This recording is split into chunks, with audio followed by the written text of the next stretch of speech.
أعوذ بالله من الشيطان الرجيم بسم الله الرحمن الرحيم ألف لام ميم تنزيل الكتاب لا ريب فيه من رب العالمين أم يقولون افتراه بل هو الحق من ربك لتنذر قوما ما آتاهم من نذير من قبلك لعلهم يهتدون صدق اللہ العظیم۔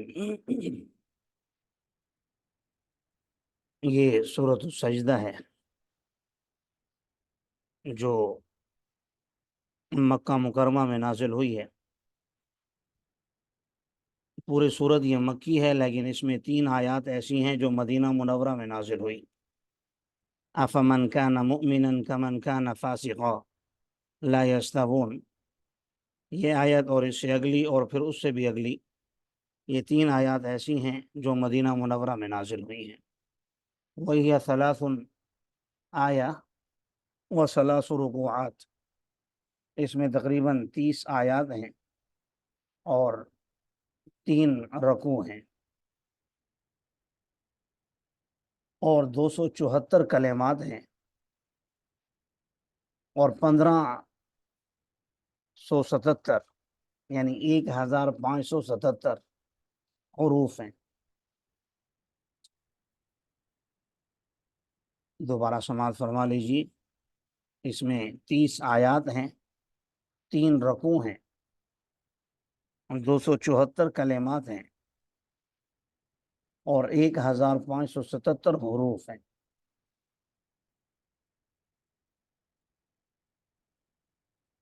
نبی کریم صلی اللہ علیہ وسلم رات کو سوتے ہوئے سورۃ السجدہ، یہی جو ہم سورت پڑھیں گے، سورۃ السجدہ اور سورۃ الملک پڑھنے کا اہتمام فرمایا کرتے تھے۔ تبارک الذی بیدہ الملک وہو علی کل شیء قدیر، یہ 2 سورتیں آپ سوتے ہوئے پڑھا کرتے تھے۔ دوسرا، اس سورت کے حوالے سے جمعے کی نماز میں جمعے کے دن فجر کی نماز میں سورۃ السجدہ اور سورۃ الانسان، یہ 2 سورتیں آپ جمعے کے دن فجر کی نماز میں پڑھا کرتے تھے۔ اسی طرح اس سورت کا ایک نام سورۃ المضاجع بھی ہے،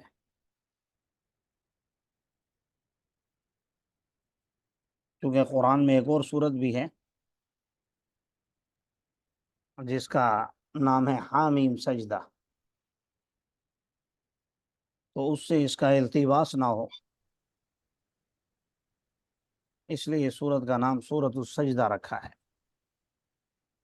اور دوسرا نام میں نے عرض کر دیا سورۃ المضاجع۔ مزاج مضاجع، آگے یہ لفظ آئے گا، غاد جی دکھا دیتا ہوں۔ یہ دیکھیے، تتجافى جنوبهم عن عن المضاجع المزاج، يدعون ربهم، جی استاد جی۔ یہ مضاجع۔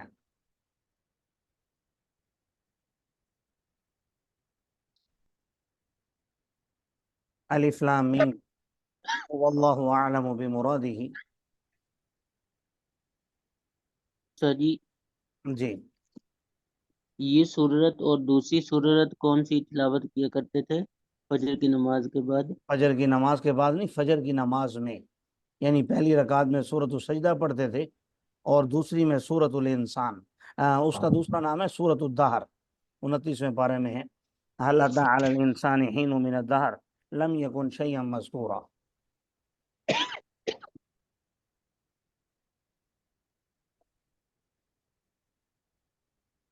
الف لام میم واللہ اعلم بمرادہ، یہ کتاب اتاری ہوئی ہے لا ریب فیہ من رب العالمین، رب العالمین کی طرف سے، اس میں کوئی شک و شبہ نہیں ہے۔ لا ریب کی تفصیل پہلے میں عرض کر چکا ہوں۔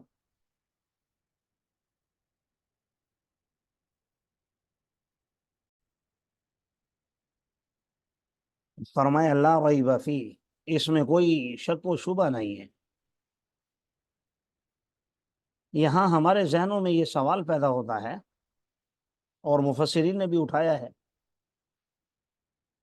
کہ بھئی دنیا کی آبادی اگر 8-10 ارب ہے تو اس میں سے 2 ارب مسلمان ہیں، باقی 8 ارب تو وہ ہیں جو اس کے منکر ہیں، ظاہر ہے ان کو شک ہے تو انکار کر رہے ہیں، حالانکہ قرآن کہہ رہا ہے لا ریب فیہ، اس میں کوئی شک نہیں ہے، حالانکہ شک بھی ہے، شک کرنے والے بھی ہیں۔ یہ ایک سوال پیدا ہوتا ہے، اس کے 2 جواب عرض کیے ہیں۔ ایک جواب یہ ہے کہ اللہ تبارک و تعالیٰ نے یہاں ریب کی نفی کی ہے، مرتابین کی نفی نہیں کی۔ ریب کا معنی شک اور مرتابین کا مطلب شک کرنے والے، تو اللہ تعالیٰ نے ریب کی نفی کی ہے کہ کوئی شک نہیں ہے۔ اور آپ جو سوال اٹھا رہے ہیں کہ 8 ارب جو ہے نا انکاری ہیں اور شک کرنے والے، تو وہ مرتابین ہیں۔ اللہ تعالیٰ نے شک کرنے والوں کی نفی نہیں کی، شک کرنے والے تو ہیں لیکن شک نہیں ہے اس میں کوئی کہ یہ رب العالمین کی طرف سے ہے۔ ایک جواب یہ عرض کیا ہے۔ دوسرا جواب یہ دیا ہے کہ کسی چیز میں شک 2 وجہوں سے ہوتا ہے، یا تو اس وجہ سے کہ سامنے والی چیز اس قابل ہوتی ہے کہ اس پر شک کیا جائے، چیز یا انسان یا کتاب یا کوئی بھی معاملہ ہو، یا تو وہ واقعتاً ایسا ہوتا ہے سامنے والا کہ اس میں کوئی خرابی ہوتی ہے جس کی وجہ سے آپ شک کرتے ہیں، اور دوسرا بسا اوقات ایسا ہوتا ہے کہ سامنے والے میں تو شک نہیں ہوتا، آپ کے اپنے دماغ میں خرابی ہوتی ہے، آپ خود منفی سوچ رکھنے والے انسان ہوتے ہیں، شکی مزاج۔ دوسرا انسان تو پاک صاف ہے لیکن آپ اپنی ذہنی خرابی کی وجہ سے اس انسان پر یا اس چیز پر خام خواہ شک کرتے رہتے ہیں، تو وہ یہ معلوم ہوا شک 2 وجہوں سے ہوتا ہے، اپنے دماغ کی خرابی کی وجہ سے یا سامنے والے میں واقعتاً عیب ہونے کی وجہ سے۔ تو یہاں جو اللہ نے فرمایا کہ اس میں کوئی شک نہیں ہے، تو یہ قرآن کی ذات کے اعتبار سے اس میں کوئی شک نہیں ہے، اور جو سوال پیدا ہو رہا ہے وہ ان کی اپنی دماغ کی خرابی کی وجہ سے ہے۔ جن کو شک ہے تو وہ ذہنی خرابی کی وجہ سے ہے، ورنہ قرآن ایسا ہے کہ اس کا ایک ایک حرف محفوظ ہے۔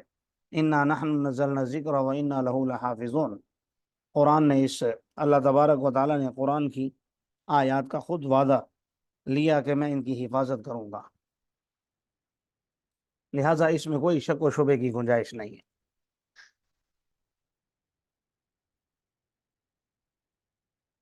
تفسیر ماجدی میں مولانا عبد الماجد دریابادی رحمہ اللہ تعالیٰ نے بڑا ایک پیارا اس میں نقطہ لکھا، جسے اگر آج آپ اس دنیا کو دیکھیں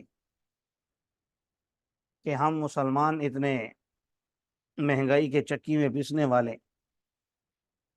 اور صفائی کا بھی اہتمام نہیں، گندگی میں رہنے والے، تعلیم و تعلم بھی کوئی اتنا خاص نہیں، اور باہر ممالک میں صفائی وغیرہ بھی زیادہ، تعلیم و تعلم بھی زیادہ، آسائشیں بھی زیادہ، لیکن اس کے باوجود وہ لوگ خودکشی کی طرف زیادہ جاتے ہیں۔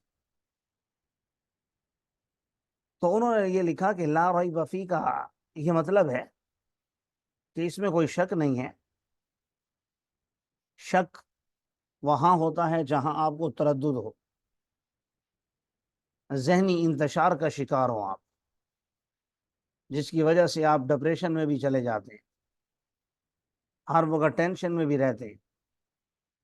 تو اس میں فرمایا کہ جو انسان قرآن کو اپنے سینے سے لگا لے گا، قرآن کے احکامات پر عمل پیرا ہو جائے گا اور اس کے مطابق اپنی زندگی کو ڈھالنے کی کوشش کرے گا، تو انہوں نے فرمایا کہ لا ریب فیہ میں یہ نقطہ اللہ نے بیان کیا ہے کہ اسے ذہنی سکون حاصل ہو جائے گا،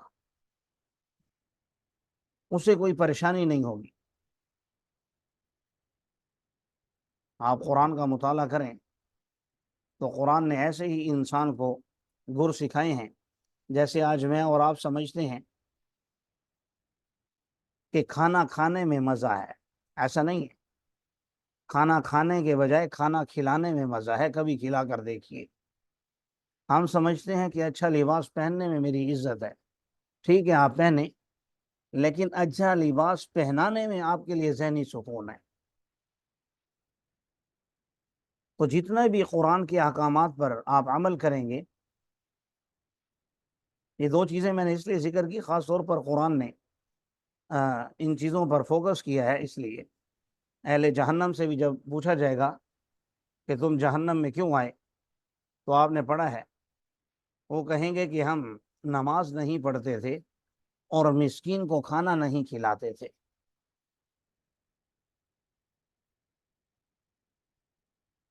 قصہ مختصر یہ کہ قرآن پڑھنے میں، پڑھانے میں، اس پر عمل پیرا ہونے میں اور اپنی زندگی کا نصب العین اسے بنانے میں ہی انسانیت کے لیے نجات ہے۔ اگر انسان قرآن کو چھوڑ کر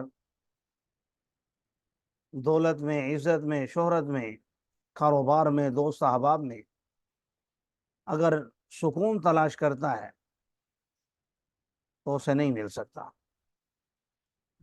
ام یقولون افترا، مشرکین مکہ کا اعتراض ذکر فرمایا کہ یہ لوگ کہتے ہیں کہ اسے محمد صلی اللہ علیہ وسلم نے خود ہی گھڑ لیا ہے، اس قرآن کو محمد صلی اللہ علیہ وسلم نے خود ہی گھڑ لیا ہے۔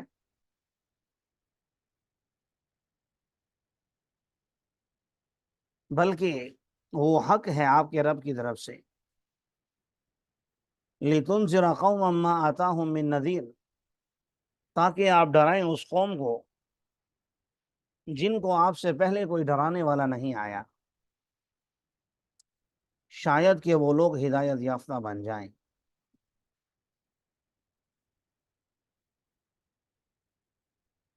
یہاں بھی دو آیات میں بظاہر تعارض معلوم ہوتا ہے، کیونکہ دوسرے مقام پر اللہ تبارک و تعالیٰ نے فرمایا وَإِن مِّنْ أُمَّةٍ إِلَّا خَلَا فِيهَا نَذِيرٌ، کوئی امت ایسی نہیں گزری جس میں کوئی ڈرانے والا نہ آیا ہو۔ اور یہاں اللہ تعالیٰ فرما رہے ہیں لِتُنذِرَ قَوْمًا مَّا آتَاهُم مِّن نَّذِيرٍ، کہ ان کے پاس کوئی ڈرانے والا نہیں آیا۔ تو بات یہ ہے، دو انداز میں جواب دیا ہے مفسرین نے۔ پہلا تو یہ کہ حضرت عیسیٰ علیہ السلام اور حضور صلی اللہ علیہ وسلم کے درمیان تقریباً 550 سال کا فاصلہ ہے۔ تو اس فترت وحی کے زمانے میں، فترت وحی کا مطلب جب وحی کا سلسلہ بند ہو جاتا ہے، تو اس دور میں ان کے پاس پیغمبروں کی تعلیمات تو پہنچی، لیکن اصالتاً کوئی پیغمبر بنا کر نہیں بھیجا گیا۔ پیغمبر تو ظاہر ہے مکہ میں آئے ہیں، بیت اللہ کی تعمیر کرنے والے حضرت ابراہیم اور اسماعیل علیہم السلام،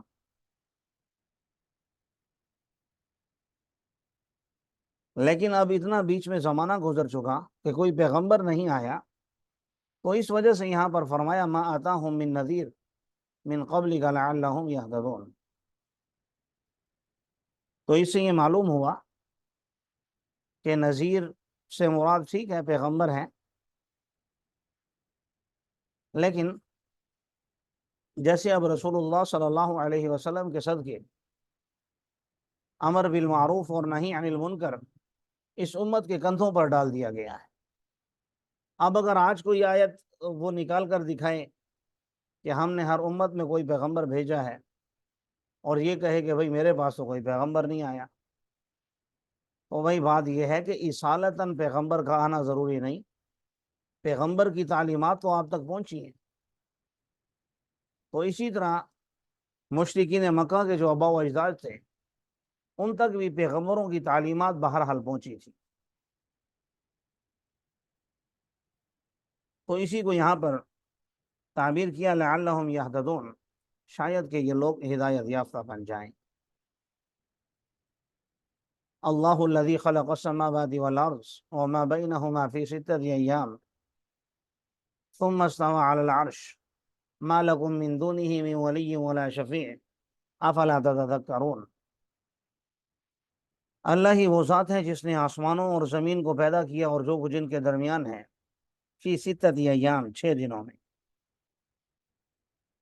پھر عرش پر مستوی ہوئے۔ تمہارے لیے اللہ کے علاوہ نہ کوئی دوست ہے نہ کوئی سفارشی، تو کیا تم نصیحت حاصل نہیں کرتے؟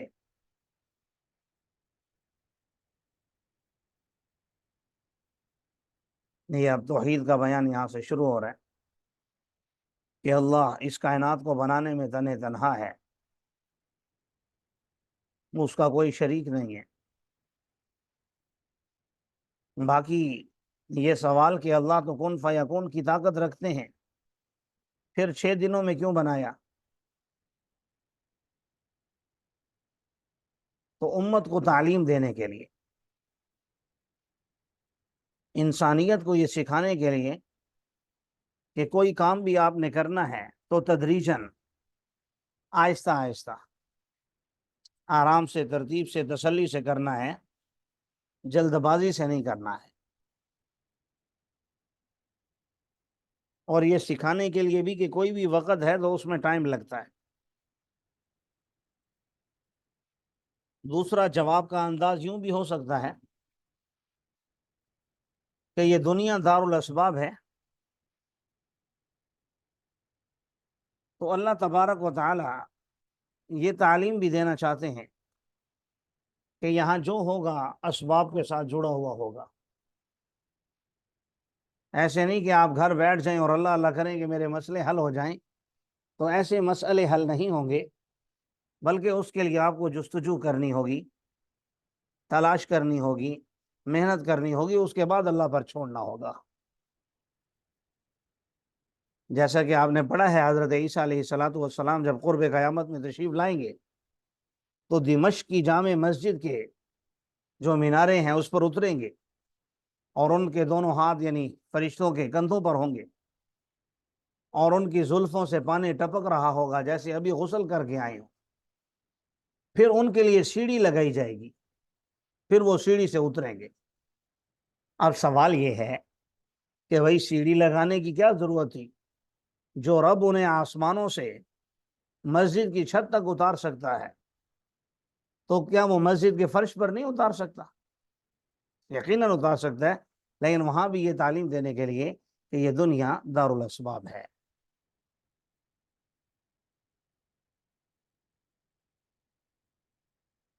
باقی فی ستۃ ایام کے حوالے سے ایک روایت میرے ذہن میں آ رہی ہے، وہ بات سنا کر ختم کرتا ہوں۔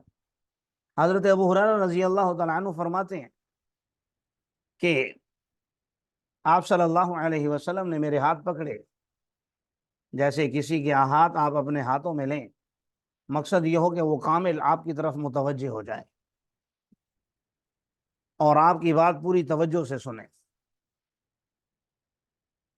تو فرماتے ہیں کہ میرے ہاتھ انہوں نے اپنے ہاتھوں میں لیے اور ارشاد فرمایا کہ اللہ تبارک و تعالیٰ نے ہفتے کے دن زمین کو پیدا کیا،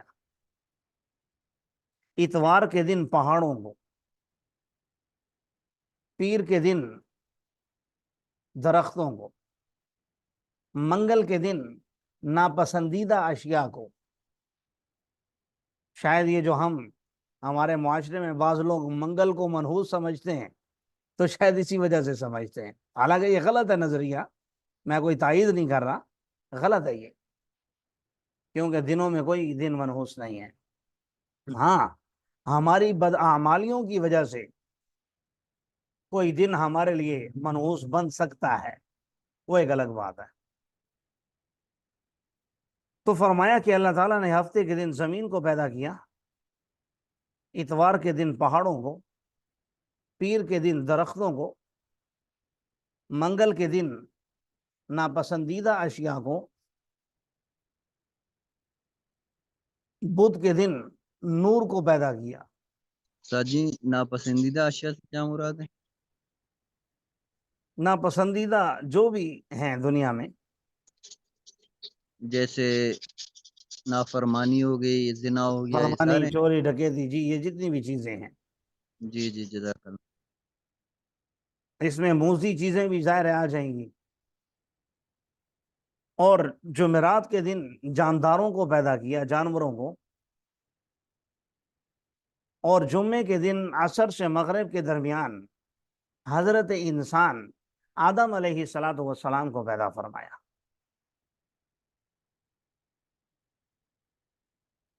اللہ تعالی ہمیں عمل کرنے کی توفیق عطا فرمائے۔ اس میں ایک مسئلہ رہ گیا ہے، ثم استوى علی العرش، تو وقت مختصر ہے، کل عرض کروں گا انشاءاللہ۔